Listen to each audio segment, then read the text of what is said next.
Assalaamu calaykum waraxmatullaahi wabarakaatu. Soo dhawaada saaxiibayaal.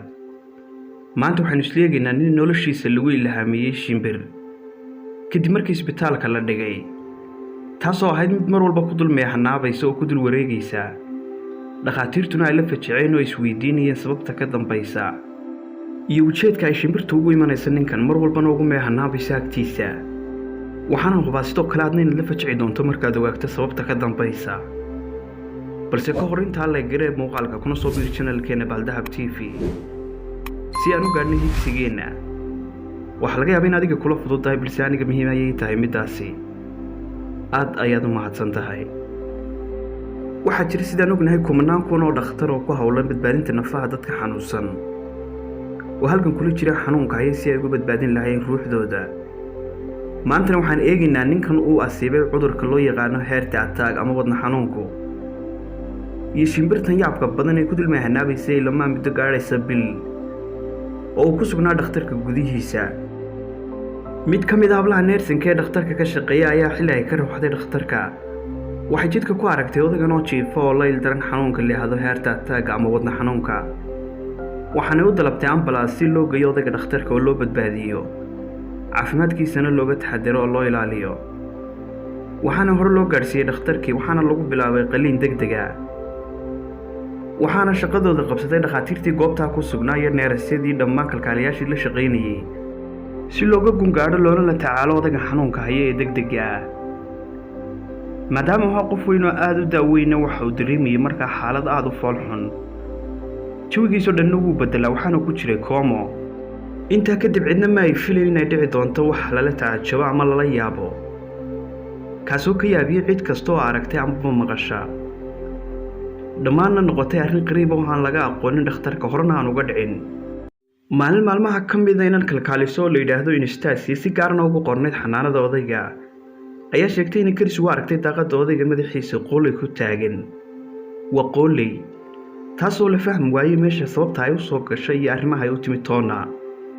walow ay ahayd arrin yaaba haddana ma ahayn arrin saa loo sii dabagalay maadaama ay keliya ahayd waxa la arkay shimbir. arrinkaa hore shimbirta meesha lagu arkay walow qariib ah haddana ciidisa uma sii dabagelin. ilmaha haddana maalinkii xigay lagu arkay iyadoo sidii oo kale soo fuushay daaqadii si toosana u eegaysa odayga wejigiisa iyadoo aad moodayso qof beeshinka loo diray oo la yidhi ilaali oo loo xil saaray oo kale. ma uu jirin roob ay ka soo gashay mana uu jirin kulayl badan oo ay ka soo hargashay guriga. odayga beeshinka ahna lama fahmin sababta ay keligii u dul taagan tahay. sidaa darteed waxaa jiray walwal fara badan iyo cabsi fara badan oo laga dareemay arrinkaas maadaama ay waxaanu ahayd shimbir qofka meesha jiifana oo ahaa qof bukaan oo beeshin ah islamarkaana weliba kooma ku jiro oo aanay muhiim ahayn in shimbira iyo wax la mid ay dul joogaan. waxay bilaabeen dhakhaatiirtii inay walwal badan dareemaan sidaa darteedna ay qolkii ku xidhaan dhammaanba CC camera si ay ula socdaan gebi ahaanba dhaqdhaqaaqa ka jira qolka iyo odayga xaaladiisa. maadaama inantu markay istiraahdo dabada u yarbax ama candhuufta ama biyaba soo qaada ay arkaan shimbirtu odayga dul fadhida ama dul taagan, taasina ay ku abuurtay cabsi saa'id oo aan cidina aamini karin. markay aragtay inuu qof soo geliyo qolkana waa ay duushaa haddana waxay u soo laabataa iskeed si ay u fadhiisatay halkeedii oo ay odayga halkaa mar kale uga sii egto. maalin ayay inantii Anastasia kalkaalisada ahayd bilowday inay soo laabato iyadoo haddana mar kale dul fadhida weliba markan aan libiqsanayno si waaliya u eegayso odayga wejigiisa. waxaanay daaqada kaga taagnayd dhanka gudaha ee odayga uu jiifo taasoo ay ka faa'iidaysatay keliya markii la furay daaqada ee loo furay odayga si uga leersado. waana sababta ay gudaha u soo gashay ee ay u soo gashay halkan soke ee daaqada gudaheeda. waxaanay qun yar isaga duushay dibadda markii ay inantu soo gashay. taasi waxay walwal badan ku keentay mar kale dhakhaatiirtii maadaama ay ka cabsadeen odayga in indhaha kala baxdo ay cunto waxna ay shimbir ahayd. waxaa maalinkaa laga bilaabo loo diray inan khaasa maadaama oo loo diidayay jaanisyada faraha badan ee uu qaadanayo odaygu ee ay ugu soo gelayaan shimbiraha iyo waxyaalaha noocaas ee kale ah maadaama aanay jirin cid ilaalinayso oo dul fadhida 24 saacadood. sidaa darteed waxaa loo diray inan ilaaliso oo gaar u ah isaga noloshiisa taasoo keliya ka shaqaynaysa xanaanada odayga iyo ilaaladiisa. waxaa la gaadhay xilib kulaylaha waxaana gebi ahaanba la furay daaqadaha iyo albaabada hosbitaalka si beeshinka u helo hawo ku filan oo uu ku leersado. walow shimbirtii loo awood sheegtay haddana ma ay fogaanin. waxay soo kartaa qayb sare ee daaqada ama ruufka sare ee qolka ilaa haddana waxaa beeshinkii gaadhka oo ilaalinaysa inantii loo igmaday, balse waxaa si keliisa ugu soo dhacay telefoon laga soo garaacay. Iyadoo u tuuraysa odaygana waxay dibadda ugu baxday si ay ugu hadasho dibadda. intiina waxaa usoo daba martay shimbirtii, waxaanay gudaha usoo gashay mar kale iyadoo ku fadhiday labadiisa miskood. waxaanay noqotay mucjiso weyn iyo arrin ay ka naxday mar kale, sidoo kalena argagax geliyey dhakhaatiirtii iyo dadkii CC kaamirada ugu xidhnayd qolka. taasi waxay sababtay in gebi ahaanba laga raro odayga qolkii loona raro waar kale oo cusub oo laga gudbiyey halkii uu deganaa iyo halkii ay ku taqaanay shimbirtu. balse maxaad filaysaa inay dhaceen intaa kadib?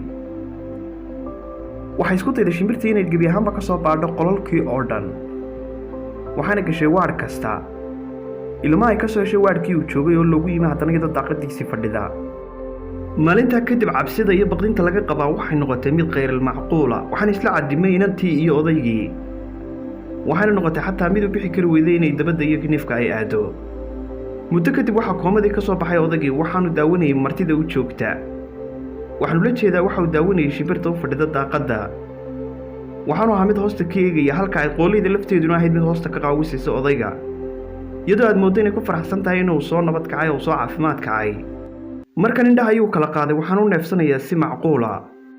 waxaanu muujinayaa dhoolacadayn fara badan isagoo eegaya dhanka ay ka jirto shimbirtu mar walba. dadku waxay la yaabeen waxa ka dhexeeya odaygan iyo shimbirtan, iyo sababta ay intaasoo dhan uga soo baadheen mar boqol ay u daba socoto shimbirtu. dadkoo dhan cabsi bay ka qabeen, laakiin odaygu wuxuu ahaa mid faraxsan oo dhoolacadaynaya. laakiinse wax hadalo looma ogolayn maadaama uu iminka ka soo kacay xanuun saa'ida. dhakhaatiirtu aad bay ku faraxsaneen inuu soo ladnaaday odaygu maadaama ay in badan la tacaaliyeen oo ay ku hayeen dhakhtarka. sidaa darteed waxay go'aamiyeen inay u soo saareen dibadda si uu helo mujabaxsi ku filan iyo dhaqdhaqaaq socod oo caafimaadkiisa loogu talinayo. waxaana u fasaxeen keligii si uu u soo aado dibadda.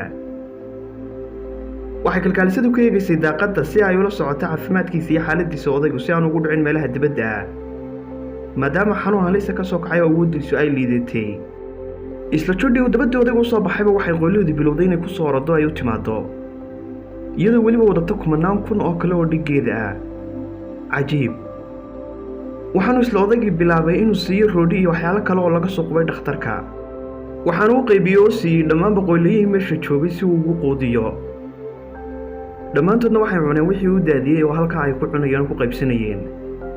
inantu waa ay la yaabtay waxa ka dhexeeya qooliydan iyo odayga, sababta ay muddada bisha ka badan ay ugu taagnayd daaqadiisa ee odaygu xanuunsanayay, iyo jodhii uu dabadda u soo baxay sababta ay ugu soo xoomeen 10,000 ee qooleyda ah.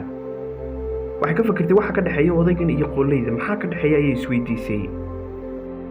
sidaa darteed waxay go'aansatay inay odayga su-aasho, adeer maxaa idinka dhexeeya adigii shimbirta? sidoo kale ma lihid miyaa dad? ma jiro qof kugu soo boqday dhakhtarka ilama iyo intii aad taallay.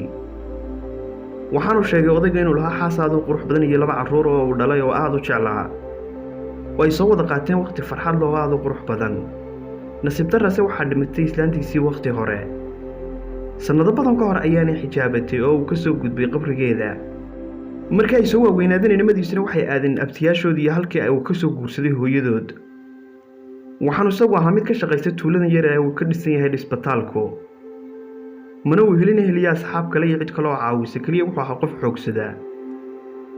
haddana waxa uu sheegay inay waqtiga iyo waayuhu ay halkan dhigeen, carruurtiisiina ay halkaa ku guursadeen oo ay halkaa joogaan. waqtiyo badanna uu la hadlay si ay ugu yimaadaan, balse waxay u sheegeen inaanay u baahnayn oo aynay doonin cid saara iyo cid la joogta toonna, iyaga tood inay cuslaysay oo ay dinahooda ka shaqaynayaan.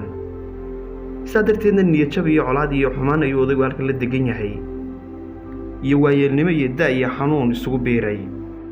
intaa kadibna wuxuu uga jawaabay su-aashii labaad oo ahayd adiga qooleyda maxaa idinka dhexeeya, oo hata barnaamijkeennu sida weyn ugu saabsan yahay.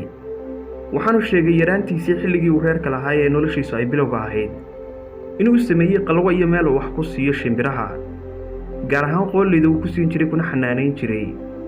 ilmaha xataa markii dambe uu dhisay meel ay degaan oo ay ku ilaashatay ilmaheeda, halkaasoo ay isaga dhowaayeen mar walba oo uu ka siin jiray wuxuu ku quudiyo. dhammaanna u dhigi jiray fiidhinkeeda iyo wax kasta oo shimbirta u fiican.